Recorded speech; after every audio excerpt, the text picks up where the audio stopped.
बागेश्वरी साखर कारखान्यात भट्टीचा मेंटेनन्स न केल्याने स्फोट झाला।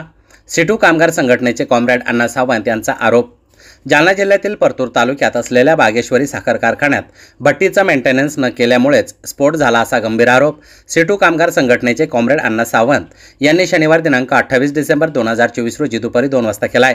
सिटू कामगार संघटनेच्या पदाधिकाऱ्यांनी आज सिरसगाव येथील आबासाहेब पारवे या मृत कामगाराच्या घरी भेट देत सांत्वन केलंय। यावेळी त्यांनी बागेश्वरी साखर कारखान्यावर गंभीर आरोप केलेत।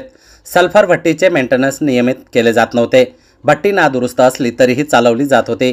कारखान्याच्या क्षमतेच्या जास्त क्षमतेने कारखाना चालवला जात होता, त्यामुळेच भट्टीमध्ये स्फोट झालाय आणि कामगाराचा बळी गेलाय। जास्तीचं उत्पादन काढण्यासाठी कारखाना व्यवस्थापन जास्त क्षमतेने कारखाना चालवत होते, परंतु जास्त क्षमतेचे यंत्र भट्ट्या बसवल्या जात नाहीत, म्हणून कमी क्षमतेच्या भट्टीचा स्फोट झाला असल्याचंही यावेळी त्यांनी म्हटलंय। या भट्टीवर काम करणाऱ्या कामगाराला सुरक्षा ड्रेस व हेल्मेट दिले पाहिजेत, पण ते देण्यात आले नाहीत। या कारखान्यात कामगारांच्या सुरक्षा व्यवस्थेकडे पूर्ण दुर्लक्ष करण्यात आलंय। शिवाय व्यवस्थापन मग्रूर व संवेदनहीन असल्यानेच 2 कामगार मरण पावलेत।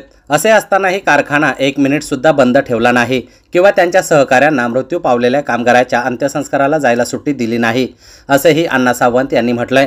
दरम्यान मयत कामगाराच्या कुटुंबाला 50 लाख रुपये आर्थिक मदत करावी अशी मागणीही सिटू व शेतमजूर युनियनने केली आहे।